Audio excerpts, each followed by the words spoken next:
প্রযোজনায় Kalikapur east and পার্কের পরিচালনায় শারদ সন্ধ্যা 2025 আর সহযোগিতার হাত বাড়িয়ে দিয়েছে দিশা শক্তি নিউজ। নতুন আশা, নতুন দিশা। এই মুহূর্তে কিন্তু আমাদের অতিথিদের খানিকটা রদবদল হয়েছে। আমি একে একে পরিচয় করাবো। একদম ডান দিকেই রয়েছেন জ্যোতির্ময় আগেও ছিলেন, জ্যোতির্ময়কে স্বাগত। রয়েছেন দিশা শক্তি নিউজের তরফে পল্লবীকে স্বাগত।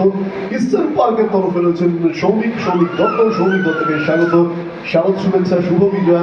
আমার একেবারে বাঁ দিকে রয়েছেন কৃষ্ণপদ দাস, বিশিষ্ট বাচিক শিল্পী, এই অঞ্চলের বাসিন্দা। কৃষ্ণপদ দাকে স্বাগত। নমস্কার, শুভ বিজয়া। এবং বাঁ দিকে রয়েছেন সপ্তর্ষিকে স্বাগত, শুভ বিজয়া। নমস্কার সবাইকে ইস্টার্ন পার্কের তরফে। এবং তার ঠিক বাঁ দিকে রয়েছেন মিষ্টি মিতালি, বিশেষ একটি নিউজের কর্ণধার। মিষ্টিকে স্বাগত, শুভেচ্ছা। আর রয়েছেন ডেফিনেটলি আপনারা, যারা আজকের এই মুহূর্তে আমাদের দ্বিতীয় পর্বের এই যে বিজয়ার আড্ডা দেখছেন। যে জায়গায় বসে আমরা কথা বলছি, ইস্টার্ন পার্ক, দিনে দিনে প্রায় বেশ কয়েক বছর ধরে এনারা পুজো করে আসছেন। এবারের পুজোর যে চিন্তা ভাবনা ছিল তা হচ্ছে পরম্পরা। স্বাভাবিকভাবে এই পুজোর আয়োজন কিভাবে হলো এবং পরম্পরা নিয়ে আমরা কথা বলতে আমরা সরাসরি প্রথমে আমি সপ্তর্ষির কাছে আসবো। সপ্তর্ষি, পুজোর পরম্পরা ওয়াইজ পুরো চলে আসছে ইস্টার্ন পার্কের এই পুজো কিভাবে এবারের পুজোর আয়োজন কিংবা বিগত বছরের কোন ধারাকে তোমরা বই নিয়ে চলেছো? নমস্কার সবাইকে। দিশা শক্তি নিউজকে প্রথমে শুভ বিজয়ের আন্তরিক প্রীতি শুভেচ্ছা। এছাড়া এই অঞ্চলের সমস্ত মানুষকে বিজয়ার প্রীতি শুভেচ্ছা, ভালোবাসা, শ্রদ্ধা। বাঙালির একটা বড় আবেগ হলো এই দুর্গাপূজা। আমরা এই অঞ্চলে বসবাস করছি এবং এই পুজো আমাদের 43 বছরের। বলতে পারেন আমার জন্মের ঠিক আগে থেকে এই পুজোটা শুরু। তো কোভিডের প্রাক্কাল থেকে যখন আমাদের কাকু জেঠুরা হস্তান্তর করলেন তাদের দায়িত্ব আমাদের হাতে, সেই সময় আমাদের নবীন টিম তারা উদ্যোগী হয়ে এই পুজোটাকে দায়িত্ব নিয়ে শুরু করে। আচ্ছা। তো এই বেসিক্যালি এই পুজোটা আমাদের এই নবীন টিম করছে 4-5 বছর ধরে। এবং কোভিডের পর থেকে যে দায়িত্ব, যে রেসপন্সিবিলিটি, যে আবেগ নিয়ে শুরু করছে, তার আপনি বলতে পারেন একটা পিকের পর্যায়ে পৌঁছেছে। আপনি যেটা দেখছেন সেটার পেছনে কিন্তু এই বছরের এফর্টটা ধরলে হবে না। এর আগে গত 3-4 বছর ধরে যে উন্মাদনা, যে তার একটা প্রচেষ্টা, যে একটা প্ল্যানিং, সমস্তটাকে মাথায় রাখতে হবে। এবার আসি এবছরের পুজোর যে সমস্ত প্ল্যানিং এবং সমস্ত ক্রিয়াকাণ্ড তার উপরে।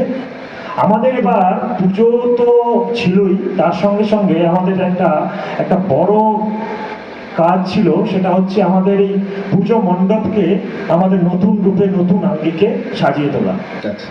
তো বেসিক্যালি এটা ছিল একটা লাইব্রেরি। সেই লাইব্রেরির মধ্যে আমাদের কালচারাল অনুষ্ঠান অ্যাজ ওয়েল অ্যাজ দুর্গা পুজো হতো। তো আমাদের মেন উদ্দেশ্য ছিল পুজোর মতো হবেই, তার সঙ্গে সঙ্গে এটাকে একটা নতুন আঙ্গিকে, একটা জায়গায় পৌঁছে আমরা সমস্ত কিছু একসঙ্গে করা। তো সেই উদ্দেশ্যে আমরা আমাদের প্ল্যানিং শুরু করি জুলাইয়ের মাঝামাঝি। আমাদের প্রথম মিটিং হয় 15 জুলাই।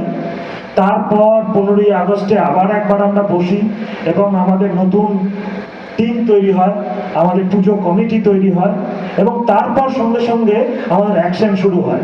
সেটা বলতে পারেন ঠাকুর বুক করা থেকে শুরু করে, প্যান্ডেলের লোকের সঙ্গে কথা বলা থেকে শুরু করে, ইলেকট্রিকের সঙ্গে শুরু করে। কয়েকটা জিনিস আমি না উল্লেখ করে পারছি না, সেটা হচ্ছে যে আমরা চেষ্টা করছি অনেক বছর ধরেই যে কিছু নতুনত্ব এবং এই পাড়াকে বিভিন্নভাবে, বিভিন্ন আঙ্গিকে সাজাবার। আমরা এইবার একটা জায়গায় এসেছি এমন যে বলতে পারি যে সেই কাজে আমরা অনেক দূর এগিয়েছি। যেমন এই যে লাইট, সারা পাড়াটায় আমরা লাইট দিয়ে সাজিয়েছি। আমাদের অনেক দিনের প্রচেষ্টা ছিল, কিন্তু বিভিন্ন কারণে, টেকনিক্যাল বিভিন্ন ইস্যুতে, অনেক এফর্টের প্রয়োজনে এটা হয়ে ওঠেনি। একদম মানে বাইপাসের মুখ থেকে আমি দেখছিলাম, বাইপাসের মুখ থেকে আপনাদের গলিতে ঢোকা পড়বে একদম। এবং এই পাড়াটা কিন্তু 500 পরিবারের বাস। এবং এই ছোট পাড়া নয়, তো গোটা পাড়াটায় মেন রাস্তা অ্যাজ ওয়েল অ্যাজ সমস্ত অলিগলি সমস্ত জায়গায় লাইট দেওয়া, এটা ছিল আমাদের একটা আসল কর্তব্য। কারণ প্রথম দিন থেকেই আমাদের মনে একটা ছিল যে পুজো যারা পুজো তলায় গিয়ে অনুষ্ঠানে অংশগ্রহণ করবে তারা তো করবে, কিন্তু যারা যেতে পারছে না তারা যেন বাড়িতে বসে জানলায় বসে সেই পুজোর ফিলটা আবেগটা জানলায় বসে তারা যেন পুজোর ফিলটা করতে পারে। আমি সন্তোষীর কাছে আসবো এই বিষয় নিয়ে, কিন্তু তার আগে আমি শ্রমিকদের কাছে আসবো। সাধারণত যে কোনো পুজোই সারা বছর তার একটা সমাজ সেবামূলক কর্মযজ্ঞের মধ্যে থাকে, এবং এই কালিকাপুরের ইস্টার্ন পার্ক সেই রকমই কিন্তু সমাজ সেবা করে, যে কথা সন্তোষী বলছে একদমই তাই। তার কারণ যুগ থেকে শুরু করা এবং সারা বছর একটু একটু একটু করতে গিয়ে তার একটা বিশাল আউটপুট কিন্তু পুজোর সামনে বিভিন্ন পুজো মণ্ডপ তুলে ধরে। তার মধ্যে কিন্তু কালিকাপুরের এই ইস্টার্ন পার্ক অন্যতম, তাই তো সৌমিক? নিশ্চয়ই। আমি মঞ্চে উপস্থিত বিশিষ্ট বাচিক শিল্পী কৃষ্ণদা, আমাদের পাড়ার দাদা, আমাদের বিশিষ্ট নাট্যকার এবং নাট্য পরিচালক জ্যোতির কুমার দা, আমাদের সপ্তর্ষি, আমার আমার বোন, আমার পাড়ার বোন, বলতে খুব ভালো লাগে, আমার পাড়ার মেয়ে, আমার বোন পল্লবী, এবং অবশ্যই রাহুল, আমাদের আজকের অনুষ্ঠানে সঞ্চয়। সবাইকে শুভ অভিনন্দন জানাই ইস্টার্ন পার্ক দুর্গোৎসব কমিটি 2025।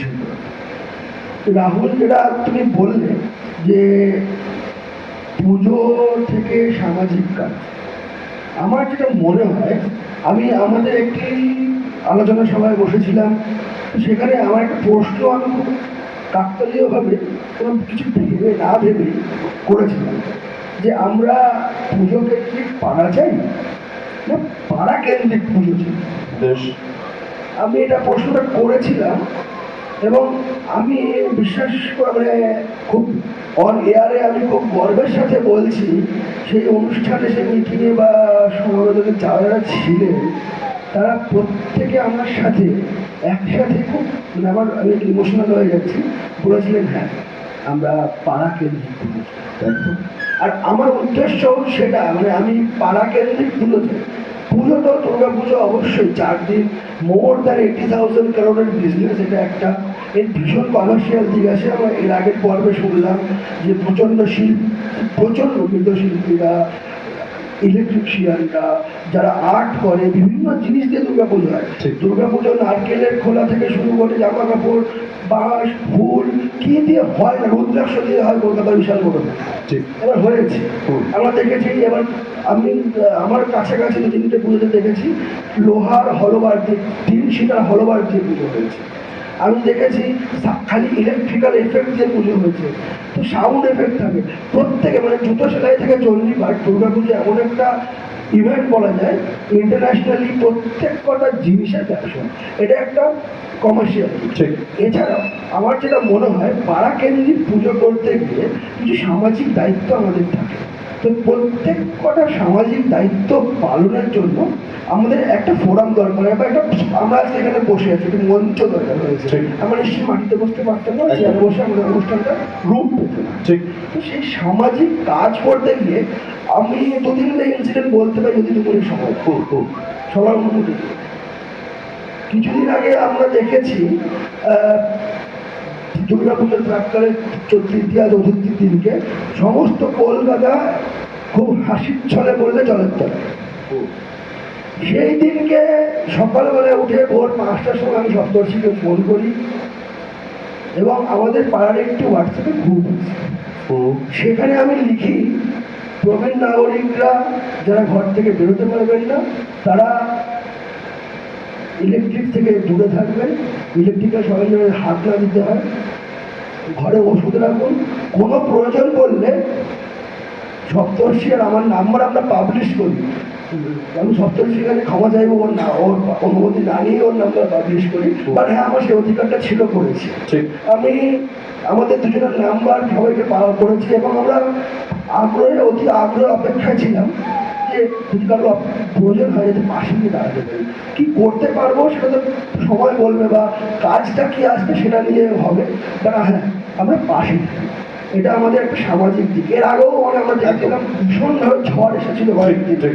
সেক্ষেত্রেও তাই। তো আমরা দুর্গাপূজার সাথে সাথে আমার যেটা আমি বলে শেষ করতে চাই, আমরা কিন্তু পুজো কেন্দ্রিক পাড়া চাই না, পাড়া কেন্দ্রিক পুজো। পাড়া কেন্দ্রিক পুজো চাই। বেশ। এবং এটাই আমাদের উদ্দেশ্য এবং এটাকে আমরা আমাদের পরম্পরার মাধ্যমে এগিয়ে নিয়ে যাব, এটা আমার বিশ্বাস এবং সকল ইস্টার্নটার অধিবাসীর কাছে এটাই আমার আবেদন। দারুণভাবে ব্যাখ্যা করেছেন সৌমিক, পাড়া কেন্দ্রিক পুজো এবং পাড়া কেন্দ্রিক পুজো চালু বলেই দেখুন এই নিজেদের হোয়াটসঅ্যাপ গ্রুপকে কোনো রকম ভাবে কারোর কথা না ভেবেই ওনারা কিন্তু দুজনের নাম্বার শেয়ার করে দেন এবং কিছুদিন আগে যে খানিকটা প্রাকৃতিক দুর্যোগ হয়েছিল সেই প্রাকৃতিক দুর্যোগে এনারা কিন্তু ঝাঁপিয়ে পড়েছিলেন।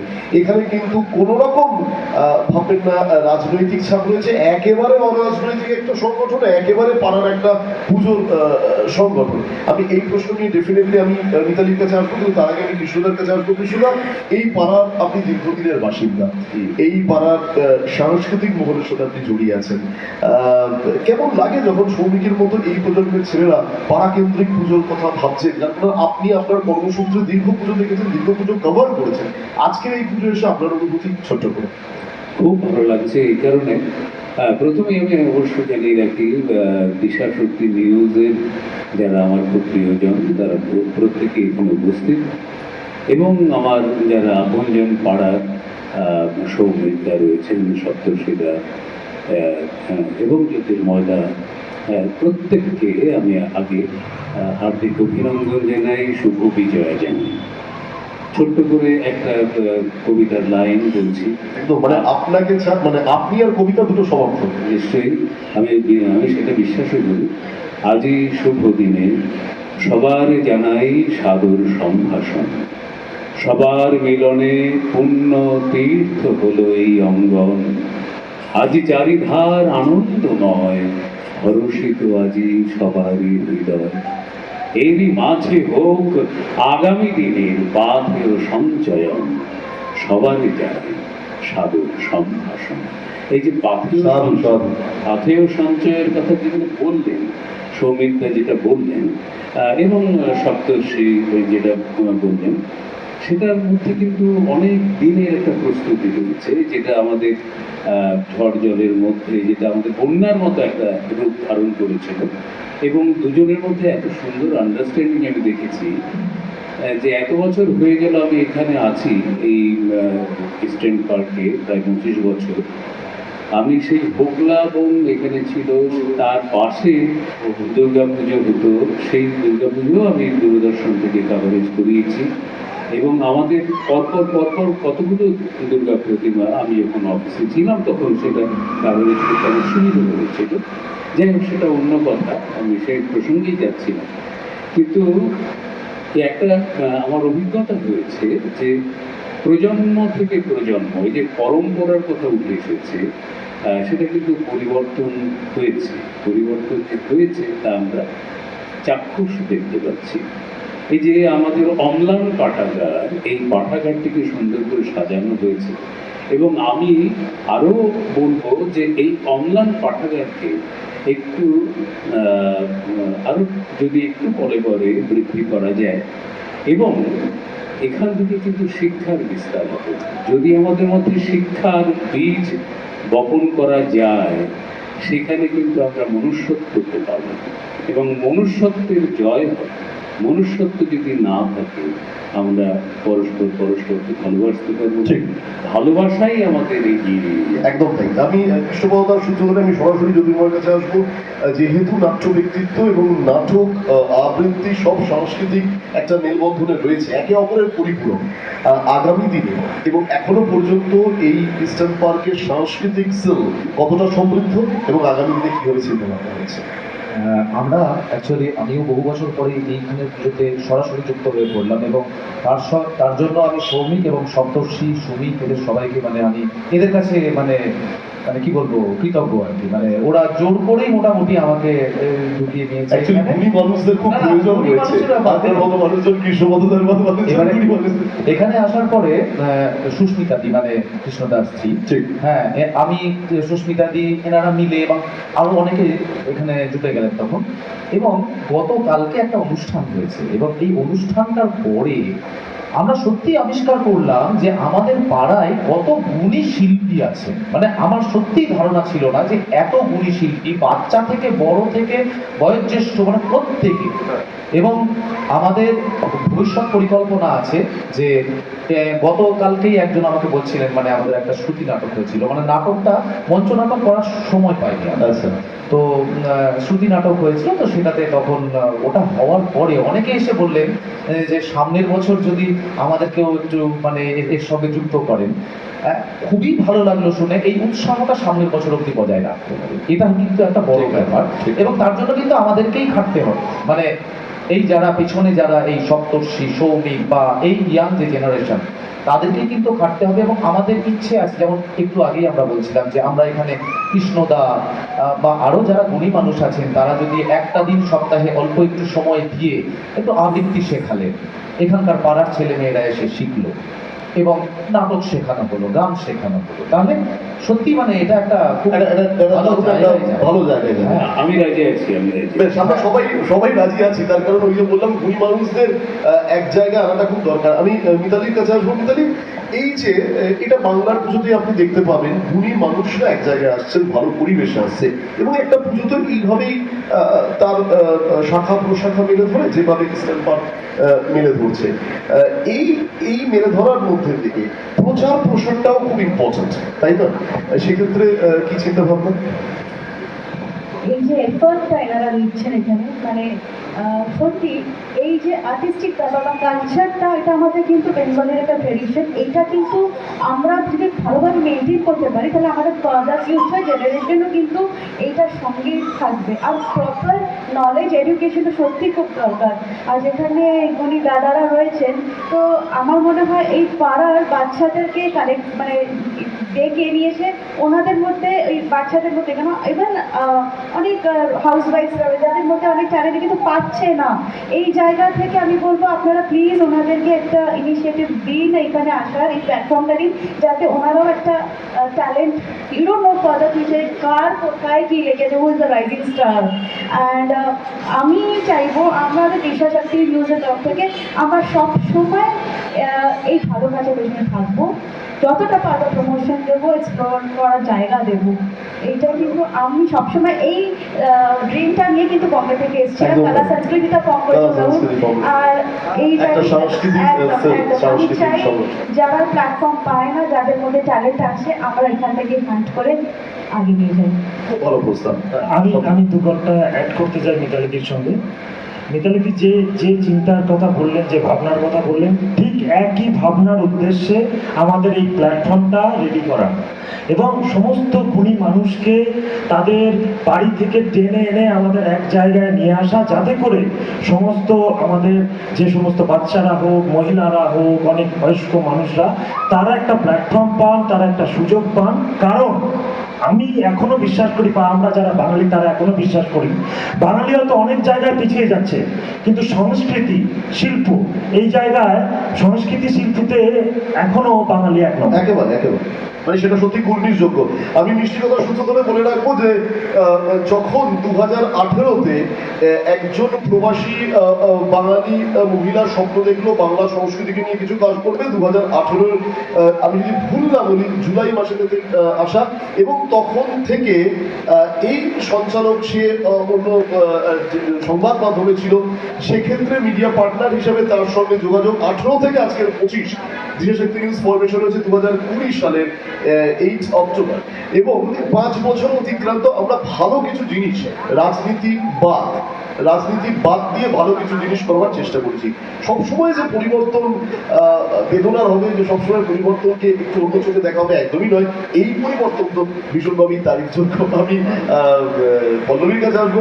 পল্লবী, এই প্রজন্মের মহিলাই হয়ে তোমাদের সময় বেড়ে ওঠা এবং তারপর তুমি এখন সময়টা দেখছো, এখন সময় বাচ্চাদের কাছে সবসময় ডিজিটাল সব অ্যাক্সেসরিজ রয়েছে, কিন্তু তার মধ্যে থেকেও তোমার এই সংবাদ মাধ্যম, সংবাদ কালেক্ট করতে যাওয়া, এই যে তুমি যে ডিফারেন্সটাকে কিভাবে দেখো? প্রথমেই বলে রাখি যে আমরা যেভাবে বড় হয়েছি, ঠিক আছে, আমাদের সময় এই মোবাইল নামক গ্যাজেটটা ছিল না, যার ফলে আমরা বইয়ের সাথে অনেক মানে আরো অনেক বেশি ভাবে যুক্ত থাকতাম। আমরা কমিক্স, আমরা গল্পের বই পড়ি, আমরা পাঠ্যপুস্তক পড়ি। এখন কিছু না হলে চলো পিডিএফ নামিয়ে পড়ে নিচ্ছি, মানে এই জেনারেশনটা এই জায়গায় গেছে। মেবি আমরাও কাজের সূত্রে হয়তো কিছু দেখবো, তো আমরা ওটা নেটে গুগলে কিছু সার্চ করে নিচ্ছি, আর এখন তো চ্যাট জিপিটি আছে। তো যার ফলে ক্রিয়েটিভিটি বা এই যে জিনিসগুলো না, সত্যি কথা বলতে কোথাও গিয়ে মানে সবকিছু তো মানে মেশিনারি হতে পারে না, তাই না? সবকিছু তো আর কোনো অ্যাপ আমাকে দিতে পারে না। তো কোথাও গিয়ে মনে হয় হ্যাঁ, সংস্কৃতিকে যদি আবার এই যে প্রজন্মের মধ্যে ফিরিয়ে আনা যায়, মানে আমাদের সময় যে জিনিসটা, সত্যি কথা বলতে ছোটবেলার জিনিসগুলো খুব মিস করি। মানে আমরা টিভি দেখতাম, আমরা নিউজ দেখতাম, আমরা যে সময় যে খাস খবর, আমি বলেই ফেলে মানে খাস খবর আমরা মানে দেখতাম যে খাস খবর দেখার পর পড়তে বসবো, ওটা একটা অ্যালার্ম বলতে পারি।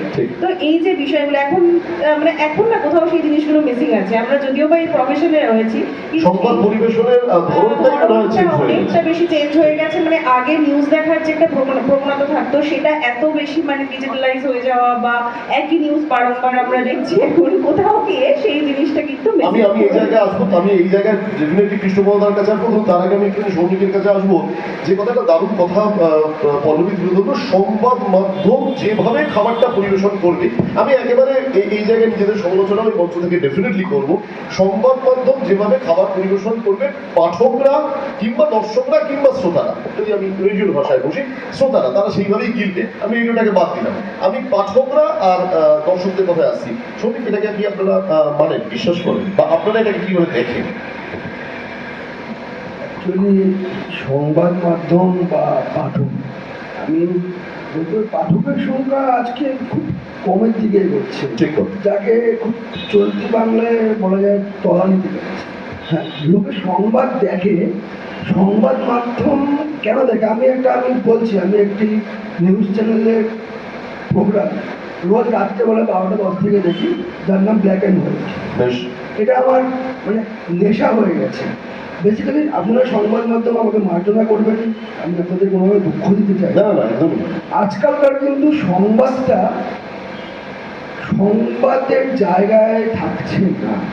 কি হচ্ছে, ধরুন দেখা যাচ্ছে একটি সংবাদ খুব টিআরপি পাচ্ছে, চ্যানেলটি খুব ওইটা দেখে টিআরপি পাচ্ছে, তো কি করছে, ওই সংবাদটা, ওই যে পার্টিকুলার নিউজটা ইট মেবি বারবার দেখানো হচ্ছে, খুব ইম্পর্টেন্ট, খুব সামাজিক। তোমাকে জানা সংবাদটা কি? সংবাদ হচ্ছে যে অজানা জিনিসটা সাধারণ মানুষের কাছে পৌঁছে দেওয়া, এবং এটা একটা সোশ্যাল অ্যাওয়ারনেস যে এটা হচ্ছে, বিহেভিয়ার ফ্রম দ্যাট ইনসিডেন্ট।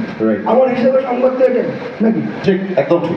সেটা হচ্ছে কি, এক জিনিস বারবার করে বিভিন্ন চ্যানেলে দেখানো হচ্ছে। আর খুব মজার বিষয়, আপনি যদি লক্ষ্য করেন রাহুল, আপনি নিজেও সাংবাদিকতা করছেন, পল্লবী আছে, আমার বোন মিতালি আছে, এবং বিভিন্নভাবে সরাসরি না হলেও সংবাদ মাধ্যমের সঙ্গে জড়িত জ্যোতির্ময় এবং কৃষ্ণদা। ঠিক ঠিক। আমি যেটা বলতে চাইছি সেটা হচ্ছে, ধরুন একটা সংবাদ চলছে খুব সুন্দরভাবে, ব্যাপারটা ক্লাইম্যাক্সের কাছাকাছি 60% জায়গা পৌঁছেছে, 2 মিনিটের বিজ্ঞাপন একদম। মানে আপনার টেম্পোটা চলে গেল, বিজ্ঞাপনটা চলে এলো, আপনি ভুলে গেলেন কি দেখেছিলাম, অতটা মনে নেই। আপনি শুরু করলো কি, আগে 5 লাইন থেকে শুরু করলো। ঠিক, মানে ব্যাপারটা সংবাদ যদি এক কথায় বলা হয় very clearly, I am not satisfied at all with this news channel and news. একদম তাই। সৌমিকের কথা শুনতে হলে একদমই তাই, তার কারণ বিজ্ঞাপন চলে আসা। আমি ডেফিনেটলি আলোচনা থাকবো, কিন্তু যেহেতু কৃষ্ণদাকে পেয়েছি আমি সেই জায়গায় আসবো। আপনাদের সময়কার সংবাদ পরিবেশন দূরদর্শনে, কলকাতা দূরদর্শনে সম্পূর্ণ একরকম ছিল, ধরে ধরে খুব ধীর স্থিরভাবে বলা, এবং আমরা 7টা কিংবা ওই সময়গুলোর জন্য আমরা অপেক্ষা করে থাকতাম। পরবর্তীকালে স্যাটেলাইট চ্যানেল আসা, আরো পরবর্তীকালে এখন কিন্তু প্যানেল শো মানেই একটা ঝগড়াঝাটি সৃষ্টি হচ্ছে। আমাদের এই প্যানেল শো ডেফিনেটলি হয়, তার কারণে আমাদের প্যানেল শো একেবারে সারদারটা। আমি ছোট্ট করে কৃষ্ণদার কাছে আসবো। কৃষ্ণদা, এই পরিবর্তন, এটাও তো পরিবর্তন, এটাও পরম্পরা ওয়াইজ পরিবর্তন, কিভাবে থাকে? না, পরিবর্তন বটে, তবে এখনো যখন বাড়ি ফিরে লোকজন বলে যে রাতে 10:30টার নিউজ, 10টার নিউজটা আমাকে দেখতে হবে, কি না ডিডি বাংলায় যে সংবাদটা পরিবেশন করা হয় সেটি হচ্ছে অথেন্টিক, এবং সেখানে কোনো অযথা চিৎকার চেঁচামেচি নেই। এই যে চিৎকার করে মানে যে সংবাদ বলা বা কোনো একটি সংবাদকে, যেটা সৌমিকদা বললেন, সেটা একটা বোধহয় আমার মনে হয় প্রাইভেট চ্যানেলে বেশি করে দেখা যায়। এই প্রাইভেট চ্যানেলের বোধহয় কোনো নির্দেশ থাকে, এবং বিজ্ঞাপনের যারা বিজ্ঞাপন দেয় তারা বলে যে তোমাকে কিন্তু ওই সময়টা আমার এই বিজ্ঞাপনটা চালাতে হবে, তাহলে আমার তারাও দেখছে যে আমার টিআরপিটা কোথায় যাচ্ছে। এখন টিআরপির দিকে তাকিয়ে, কমার্শিয়ালের দিকে তাকিয়ে প্রাইভেট চ্যানেল এই বিজনেসটা করছে। কিন্তু বিজনেস তো আছে, বিজনেস করলেই তো আর সমাজসেবা হবে না। বিজনেস করলেই আর সমাজ সেবা হবে না। এবং পরম্পরা ওয়াইজ আবারও সেই চলে আসা, পরম্পরা ওয়াইজ সবকিছুই কিন্তু পরিবর্তন হচ্ছে। যাই হোক, এই পুজো, আবার যদি পুজোর কথায় ফিরবো, পুজো কিন্তু পরিবর্তন ডেফিনেটলি হয়েছে। ইস্টার্ন পার্কের এই পুজো পরিবর্তন হয়েছে, তা কিন্তু ইতিবাচক পরিবর্তন, তাই তো যদি মনে একদম। যেটা আমি এবারে বলতে মানে চাই আর কি, আমরা মহালয়াটা, এখন তো আর রেডিও নেই ঘরে, তো ফলে আমরা বিভিন্ন জন বিভিন্ন সময়ে উঠে আমরা ওই মোবাইল থেকে একটা MP3 বা কিছু একটা চালানো হলো। একদম একদম। এই বছর পাড়া থেকে বলা হয়েছিল, আমার স্ত্রী মানে বললো যে এইবারে না পুজোটাকে পুজো বলে মনে হলো বহু বছর পর। মানে এইবার মানে মহালয়াটা সেটা হয়েছে। মহালয়া থেকে শুরু হয়েছে, আমরা প্রত্যেকটা জিনিস জানতে পেরেছি নিজেদের ঘরে বসে। এই যে বললো না, সবারই ঘরে আওয়াজ পৌঁছে দেওয়া হয়েছে, আলো পৌঁছে দেওয়া হয়েছে, মানে এটা কিন্তু অক্ষরে অক্ষরে সত্যি। এবং এখন যে আমরা করছি এটাও কিন্তু সবার ঘরে পৌঁছচ্ছে। এটা খুব দারুণ বলেছে জ্যোতির্ময়, সবার ঘরে ঘরে পৌঁছে দেওয়া, যার ফলে কলকাতা শহরের বিভিন্ন প্রান্ত থেকে জ্যোতির্ময় বাবু কিংবা কৃষ্ণপদদার মতো মানুষেরা এসে তারা কিন্তু এই জায়গায় তাদের মন বসে গেছে, এটাও কিন্তু চেঞ্জ হয়েছে। এত আলোচনার মধ্যে চলুন আলোচনাটা আরেকটু হোক। আমি একটুখানি কৃষ্ণদার কাছে একটা ছোট্ট আবৃত্তি জানতে চাই, একটা ছোট্ট আবৃত্তি হোক। নিশ্চয়ই না, আমি কবিতা বলবো। উৎসব অনুযায়ী একটি কবিতা বলা উচিত আমার মনে হয়। এই যে উৎসব চলে না, উৎসব চলতে চলতে আমরা কয়েকজনের সঙ্গে আমাদের পরিচয় হয়। আপনারা একটু অন্যভাবে নেবেন না, সেটা হলো যে এমন কিছু ক্যারেক্টার দেখা যায়, সেখানে কবি হয়তো সেই ক্যারেক্টারটাকে এঁকেছেন, তার কিভাবে এঁকেছেন সেটা আপনারা কবিতাটা বললে পরে বুঝতে পারবেন। কিন্তু সেখানে হয়তো একটু স্যাটায়ার রয়েছে, কিন্তু ওদের এই ক্যারেক্টারটা না থাকলেও কিন্তু পুজো হবে না। ঠিক। হ্যাঁ, এখন সেই কবিতাটা কি না, সুনীল বসু একটি কবিতা লিখেছেন অনেক দিন আগে, দেশ থেকে আমি এই কবিতাটি উদ্ধার করেছিলাম। কবিতাটির নাম হচ্ছে ধিনিক ধিনা। আপনি ভাবুন, পাড়ার মোড়ে যে চায়ের দোকান রয়েছে, চায়ের দোকানে ছেলেরা বসে আছে, আর ধিনিক ধিনা ওর কাজই হচ্ছে প্রত্যেক ডোরে গিয়ে বেল বাজানো এবং ওই খাতাটি খোলা যে আপনার চাঁদাটা নিতে এটাই। সেখানে মজা করে কিরকম লিখছে দেখুন সুনীল বসু, ধিনিক ধিনা। এই যে এলেন ধিনিক ধিনা, এই যে এলেন ধিনিক ধিনা, না করি না তোমায় আমি একটু ঘৃণা। এই পাড়াতে তুমি হলে মোড়ল কিনা, একটু তুমি সরল কিনা, না করি না তোমায় আমি একটু ঘৃণা। ধিনা সব কথাতেই নাচতে পারো ধিনতা ধিনা ধিনতা ধিনা বেশ তো তুমি জানতে পারো দাবাং গুটি আমার মতো ঘুরছো বটে গুটি গুটি অথচ ধরো বড় গাছের ডালটা এবং শক্ত খুঁটি হাসতে যেন মিটি মিটি বাঁধিয়ে দিয়ে কিটিমিটি আস্তে ধীরে সটকে পড়ো ব্যস্ত দারুণ লাভ দিয়ে ঠিক ঘোড়ায় চড়ো সব কিছুতে পেলেই হলো একটু ছুতো অমনি তুমি কথার পূজায় মারো জুতো তোমার নাকি সবখানেতে আমা আছে ধামা আছে তাদের গায়ের হাজার রকম জামা আছে তোমার আছে ছোট্ট ঘুড়ি দিনকে দিনা ও আঙুলে বাজাও চুড়ি দিনকে দিনা আটকে জানো ফন্দি থেকে কায়দা থেকে কায়দাতে করলে তোলো বেজায় দিকে সুখের সময় বন্ধু বটে প্রেম করুণার সিন্ধু বটে বিপদ কালে পাই না দেখা তোমার টিকে যে মুখেতে ভালো বলো সেই মুখেতেই মন্দ বলো মনের মধ্যে আসছে যখন চক্ষু তোমার ছলাতে ছলো ব্যাপার তোমার শক্ত ধাঁধা হয় যে মনে একটি তুমি আস্ত কথা তাই তো তোমার নাম রেখেছি দিনকে দিনা সব ব্যাপারেই নাচতে জানো দিনকে দিনা দিনকে দিনা দিনকে দিনা আসলে ওই যে পাড়ার মোড়ে চায়ের দোকানের ছেলেগুলো রয়েছে দিনিক দিনাকে এইভাবেই ঠেকা কিন্তু আপনি বলুন তো একটি পাড়াতে পুজো হচ্ছে বা যে কোনো কাজ ভোট হচ্ছে সে এসে হাজির এই দিনিক দিনাকে ছাড়া হবে হবে না শ্রমিক শ্রমিক কিছু বলতে চান শ্রমিক যেটা বললেন কিছুটা ধীরে ধীরে ভীষণ মজা পাওয়া যাচ্ছে। আর আমি আমার পূর্ববর্তী বক্তা দাদা যদি মহিলা সপ্তর্ষি ওদের কথার রেস্ট টেনে বলতে চাই। তো সপ্তর্ষি আগে বললো পাড়ার প্রতিটি ঘরে আওয়াজ পৌঁছে দিয়েছে, প্রতিটি জানলার ফাঁক থেকে আলো দেখা যাচ্ছে, পাড়ার ঢোকায় যে মেন এন্ট্রান্স ইস্টার্ন পার্কের বাইপাসে কানেক্টার সেখানে পুজোর হচ্ছে একটি তরুণ গেট করা হয়েছে এবং সারা পাড়া। তো এত সুন্দর আলো আপনারা দেখতে পাচ্ছেন, এত সুন্দর মঞ্চে বসে রয়েছি, আমাদের সুন্দর প্রতিমা হয়েছিল বিসর্জন দিয়েছি দশমীর দিনকে, এত সুন্দর সাজানো হয়েছে। কিন্তু আমরা একটা জিনিস ভুলে গেলে পারি না, যারা এই সমস্ত রূপ দিয়েছেন, যারা এই সমস্ত রূপ দিয়েছেন আমাদের মৃৎশিল্পী শ্রী ঝুন্টু রুদ্রপাল, আমাদের ডেকোরেটর বা যিনি আমাদের সজ্জা দিয়েছেন সমস্ত পাড়াতে গোবিন্দদা, আমাদের এত সুন্দর সাউন্ড যেটা আমরা ইউজ করছি, আমাদের সারা পাড়ার ঘরে ঘরে আওয়াজ পৌঁছাচ্ছে, আলোয় ঝলমল উৎসবের আলোয় সারা পাড়া পেতে উঠেছে। আমাদের কৌশিক দা, কমল দা, প্রত্যেকে। এবং আমি এই মঞ্চ থেকে বা আজকের এই অনুষ্ঠান থেকে যে আমি আবার শেষ করবো, এটাই আমার শেষ। আমি একটু বলতে চাইছি সেই শুরু থেকে কৃষ্ণদার ধিনিক ধিনিক থেকে একটি নাম, যে নামটা না বললে হয়তো ইস্টার্ন পার্কের দুর্গাপুজো সম্পন্ন হয় না।